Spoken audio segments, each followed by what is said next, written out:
Salut à tous les amis, c'est Shade13b. Aujourd'hui on se retrouve pour la deuxième partie du tuto sur les bases de Visual Basic. Donc pour cette deuxième partie, donc déjà je vais vous montrer comment ouvrir un projet. Donc c'est très simple, vous ouvrez un des trois, donc c'est mieux avec .vb. Donc on va l'ouvrir. Voilà, excusez-moi, c'est pas celui-là. Je crois que c'est celui-là alors. Non, alors c'est celui-là. Non, alors on l'a mal enregistré au début. Excusez-moi, à moins que on fasse ça. Ouvrir un projet. Non. C'est ça, on l'a mal enregistré au début.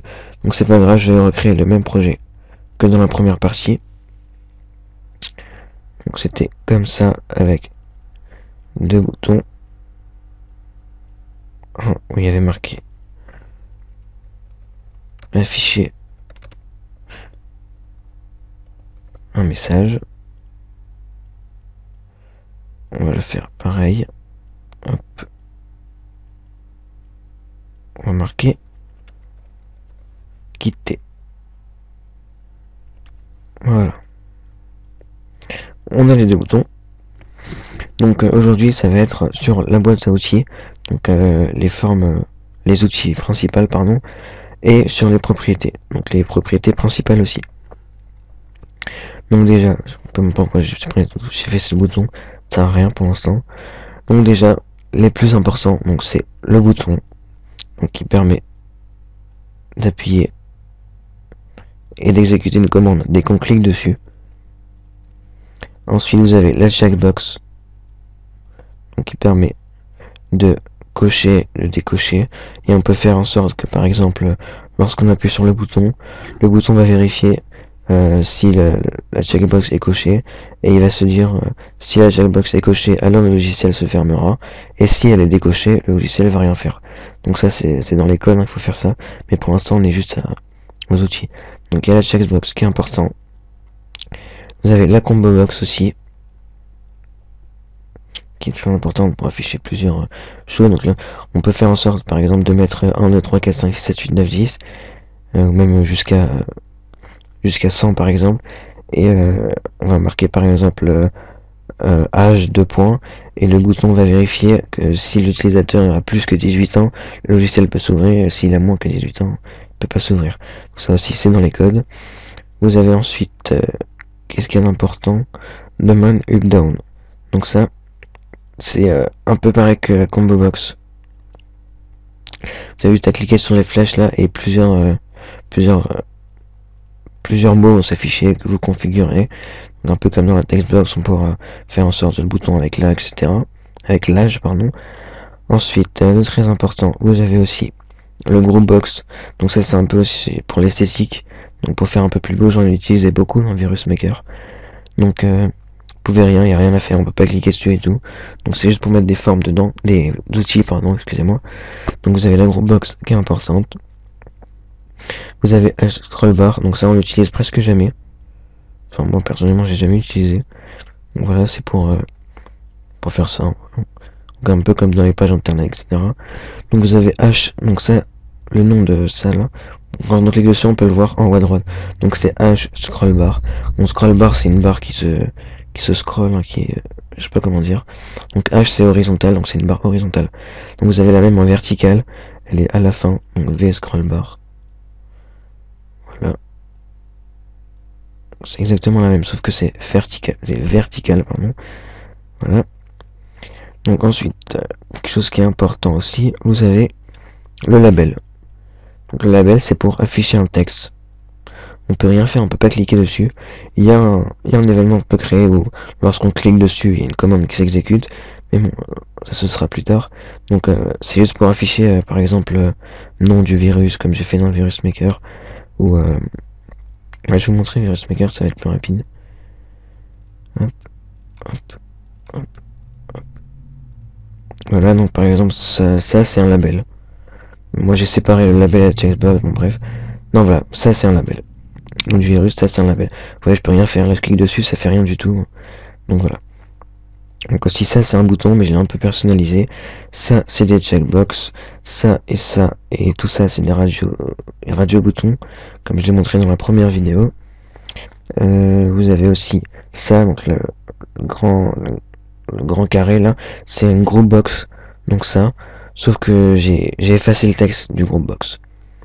Donc voilà, donc ça c'est pas un label, ça c'est une image, parce que j'avais peur que personne n'avait cette police là. Bon, ensuite, quelque chose d'important. Donc aussi quelque chose que j'ai oublié de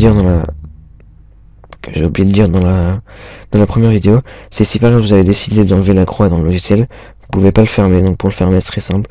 Vous allez dans Visual Basic et vous faites stop ici, là, arrêtez le débogage. Et ça se ferme. Donc ensuite vous avez link label. Donc ça c'est comme un lien, comme il y a sur internet. Donc là c'est un peu pareil que le label, sauf qu'on peut cliquer dessus aussi et que ça se voit. Donc là vous voyez qu'il est bleu et quand je clique il est rouge. Donc ça aussi on pourra configurer. Ensuite, ce qui est important aussi, vous avez le panel. Bon ça c'est un peu plus poussé. Vous avez la picture box pour afficher une image.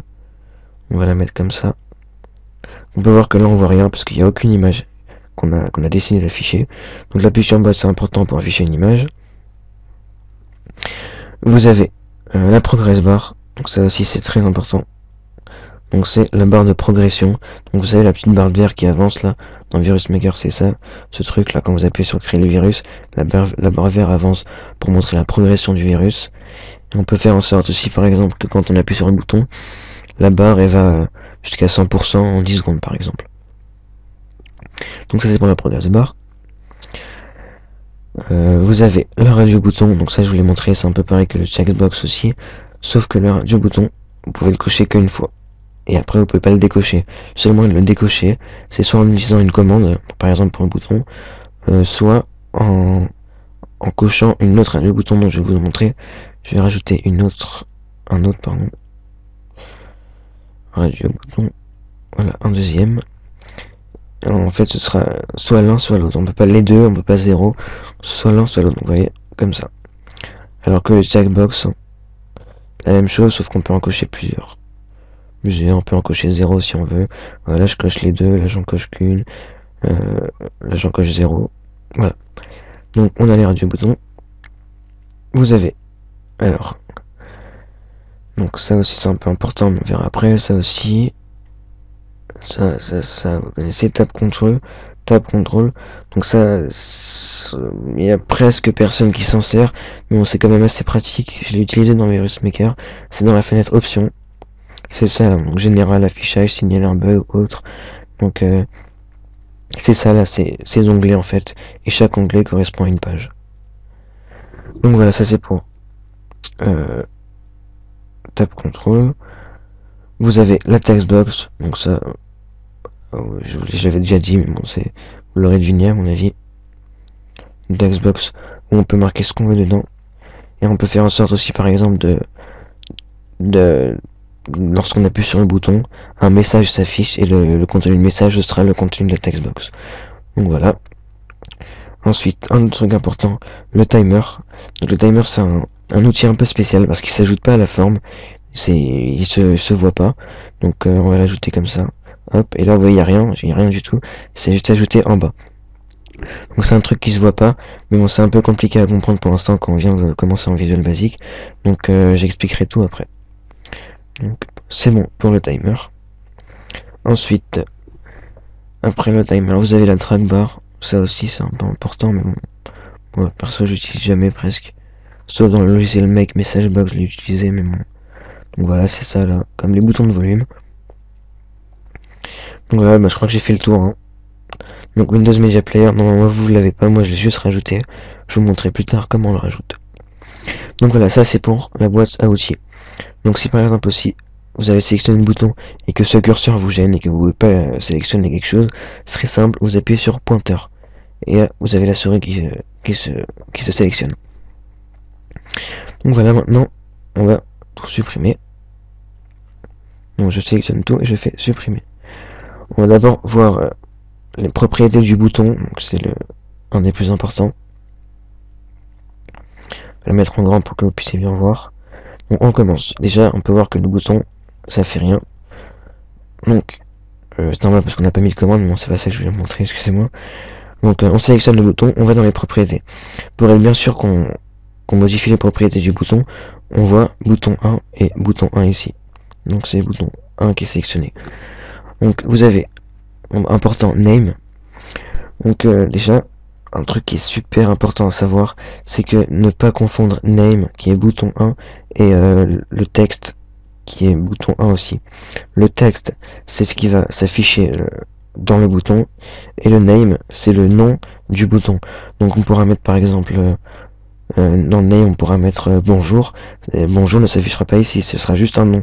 Et donc pour, euh, pour afficher un bouton par exemple, faudra mettre bouton, au lieu de marquer bouton 1.show ou bouton 1.visible égale true, on va marquer bonjour.visible égale true. Donc on va mettre le nom. Mais bon, ça c'est en partie du code, vous avez peut-être pas compris ce que j'ai fait, pardon. Donc ça c'est pour une propriété importante. Vous avez aussi auto size.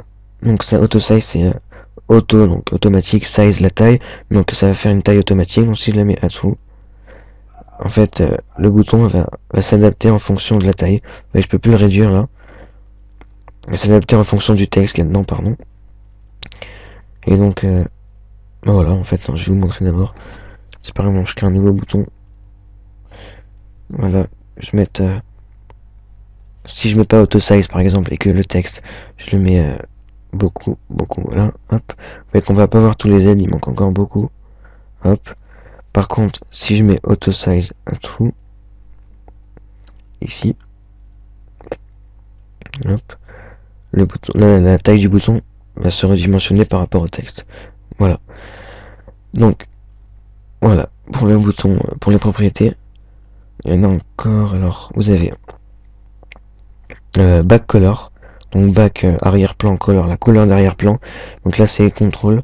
Donc vous avez plusieurs sortes de couleurs. Quand vous sélectionnez une couleur, vous avez plusieurs sortes de couleurs. Personnalisé, c'est les couleurs de base. Web, toutes les couleurs de Windows. Enfin, il n'y a pas tous, mais les couleurs du web en fait, d'internet. C'est les meilleures. Écosystème, les systèmes, pardon, les couleurs du système. Donc qui sont les plus utilisées dans le système. Par exemple ce gris là, ce bleu là. Ce bleu, bon bref, les couleurs du système quoi. Donc on va pouvoir le changer. Donc là on peut voir que c'est un peu gris et on va le changer tout de suite. On va mettre par exemple rouge, et là la couleur d'arrière-plan a changé, c'est devenu rouge. Donc, on va le remettre en contrôle. Non, c'est pas celui-là. Hop, supprimer, c'est pas grave. Ensuite vous avez, après back color, vous avez background d'image, donc ça c'est pour afficher une image d'arrière-plan. Vous avez aussi important curseur, donc le curseur vous pouvez le choisir. Par exemple si je mets ce curseur, donc quand je serai sur la forme le curseur sera normal, et quand j'irai sur le bouton, parce que c'est sur le bouton que j'ai activé le curseur, et ben le curseur sera comme ça. Donc ça c'est pour le curseur, on va le remettre par défaut comme ça. C'est pas celui-là, je crois que c'est défaut, voilà. Pas changé. Voilà, non c'est pas grave. Ensuite, ça on s'en fout. Doc, je vous l'expliquerai plus tard. Enable, donc ça c'est activé en fait. Donc si vous désactivez le bouton, donc si je le mets en false, le bouton sera désactivé, on pourra rien faire. Ça c'est pour Enable. Flat Style, c'est le style de bouton. Ça c'est, en fait vous avez plusieurs styles. Hein. C'est le bouton système, ça change pas grand chose. La seule chose qui change c'est flat et pop-up, je crois. Ouais. On va le laisser en standard. Vous avez font, donc ça c'est la police. Excusez-moi, donc ça c'est la police de l'écriture du bouton. Donc vous pouvez la changer en cliquant dessus et en appuyant sur les trois petits points. Vous avez la police ici.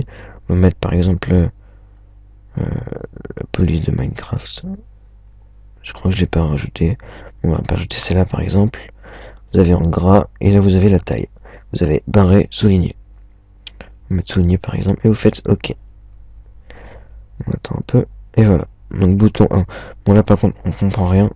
Donc déjà j'ai la flemme de tout refaire. On va faire CTRL Z pour annuler. Vous avez ensuite for color, donc c'est un peu pareil que back color, sauf que là que ce soit la couleur de l'arrière-plan sera la couleur du texte. Donc si je vais la mettre en vert par exemple, la couleur du texte sera en vert. Donc CTRL Z pour le remettre en noir. Vous avez image, donc pour afficher une image au bouton, vous avez maximum size, ça non. Vous avez texte, donc ça donc c'est le texte, hein. Vous pouvez changer, vous mettre salut.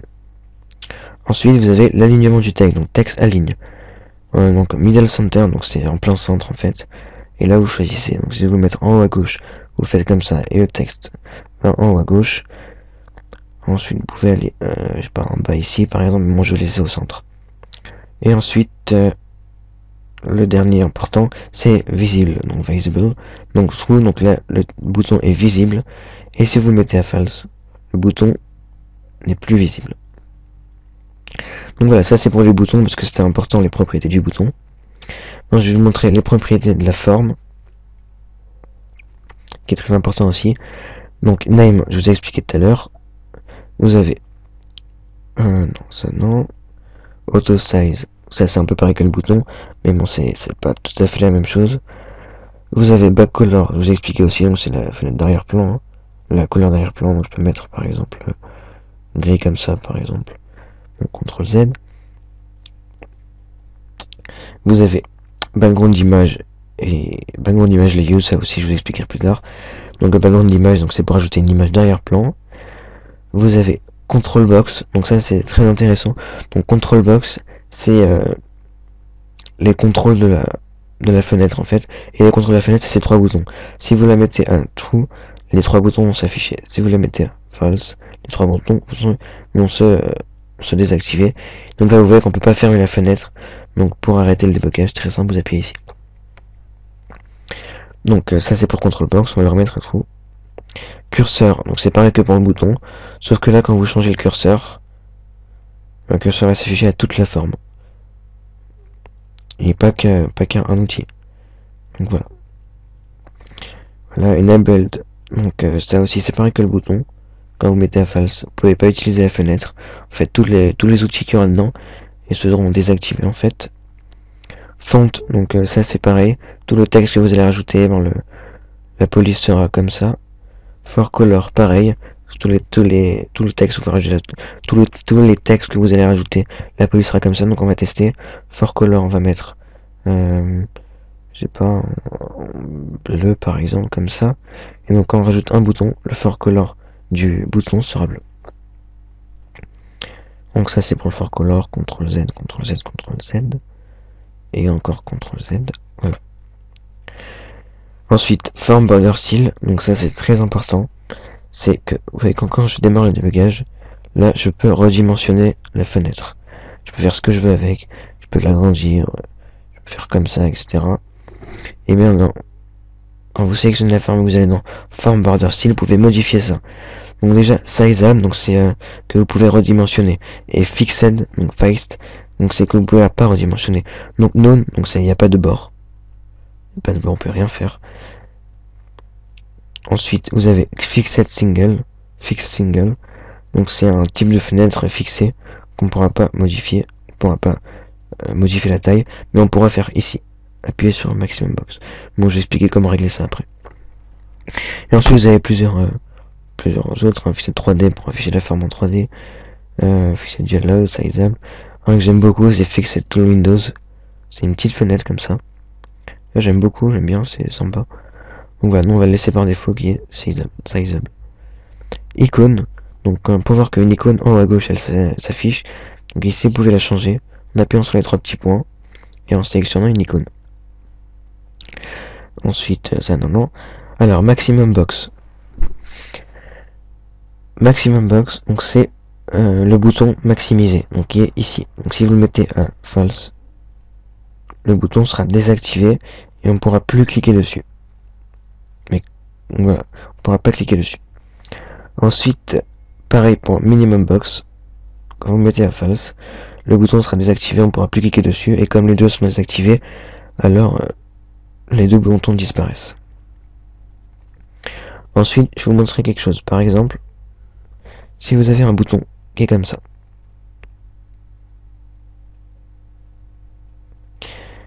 et vous voulez pas que l'utilisateur ouvre la fenêtre plus que ça par exemple, qu'après ça il soit bloqué, c'est très simple. Vous allez dans maximum size, donc la taille maximale. Donc vous sélectionnez la forme, vous allez dans maximum size. Donc là il laisse 0 sur 0, donc c'est désactivé. Donc si vous voulez que ce soit maximum comme ça, vous allez ici, vous allez dans size, donc pour voir la taille, vous faites CTRL C ou copier, pareil, copier, et vous allez faire en maximum size coller. Donc en fait la taille maximale ce sera ici, comme ceci. On va tester, mais que là je tire et là je suis bloqué, je peux rien faire et c'est la taille maximale. Pareil pour la taille minimale.